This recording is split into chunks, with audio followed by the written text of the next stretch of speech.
Hey guys, my name is Jitesh. So today's video is going to be all about the reading section of IELTS exam, especially focusing on match features question.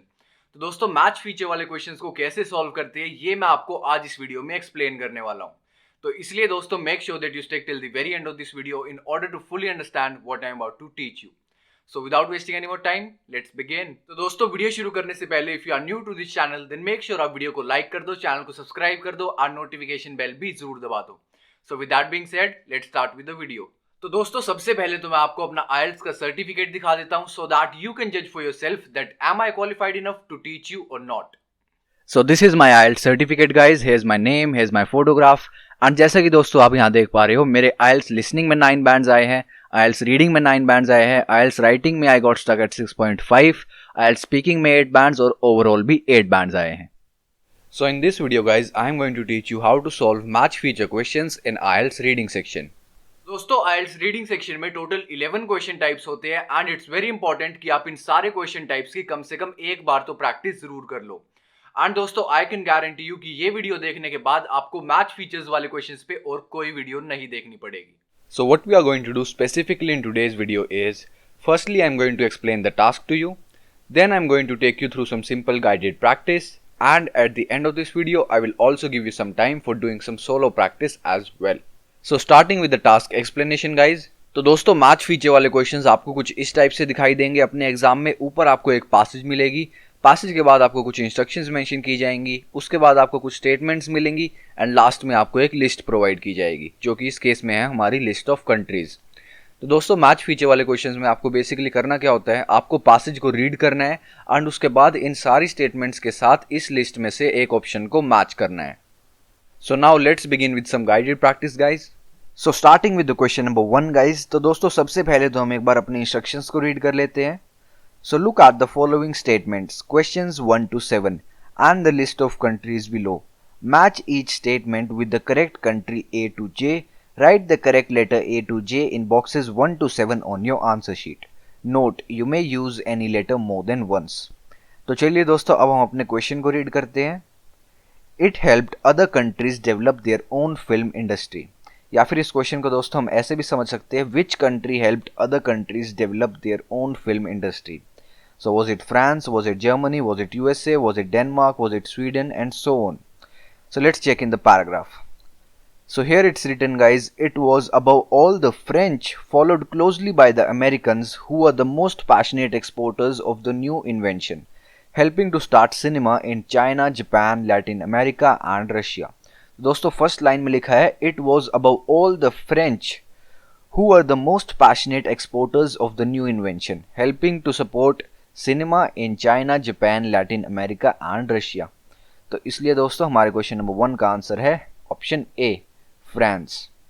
So coming to the question number 2 guys, it was the biggest producer of films. या फिर इस question को easy करने के लिए हम इसको ऐसे समझ सकते हैं, which country was the biggest producer of films? So let's look in the paragraph. In the end, it was the United States that was to become and remain the largest single market for films by protecting their own market and pursuing a vigorous export policy. The Americans achieved a dominant position on the world market by the start of the First World War.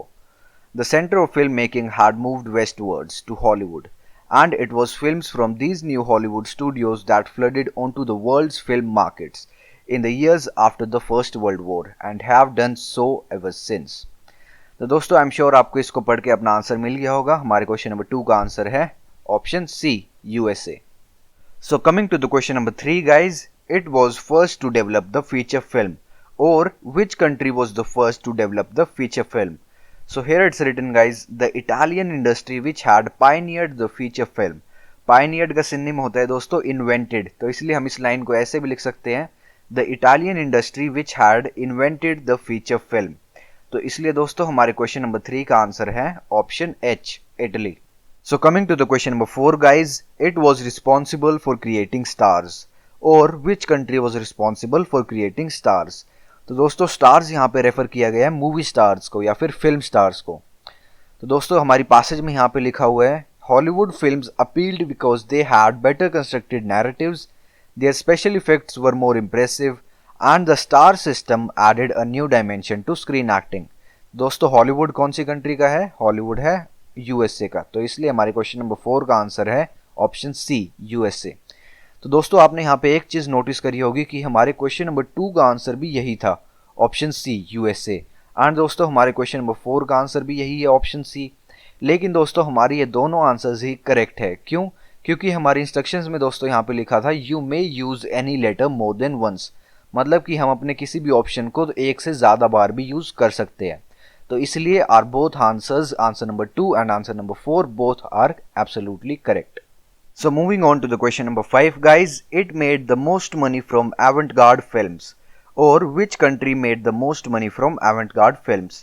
So दोस्तों here it's written, it was also at this time that the avant-garde film first achieved commercial success, this time thanks almost exclusively to the French। तो इसलिए दोस्तों हमारे question number 5 का answer भी है option A, France. So now it's your turn, guys. I want you to pause the video and try to find the answers of question number 6 and 7 on your own. तो दोस्तों मैं भी आपको इन दोनों questions के answers बताने वाला हूं, लेकिन first I want you to try it on your own.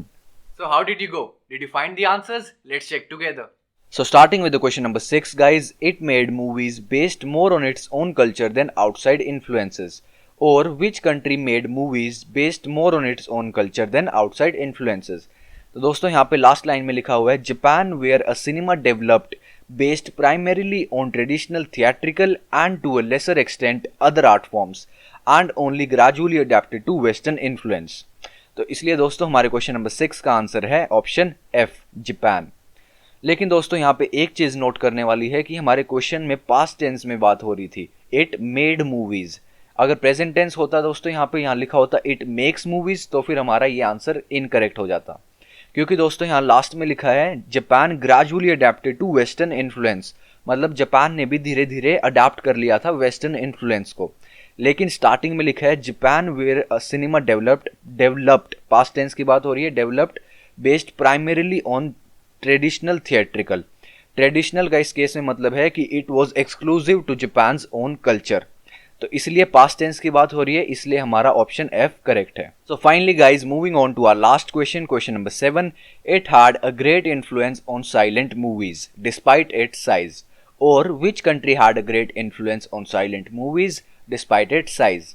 तो दोस्तों यहाँ पे सेकंड लास्ट लाइन में लिखा है Denmark which played a role in the development of silent cinema quite out of proportion to their small population. तो दोस्तों I am sure आपको इस लाइन को पढ़ के अपना आंसर मिल गया होगा। हमारे क्वेश्चन नंबर 7 का आंसर है option D, Denmark. So that was it for today, guys. I hope you liked the video, and if you did, please make sure to give it a thumbs up and don't forget to subscribe the channel.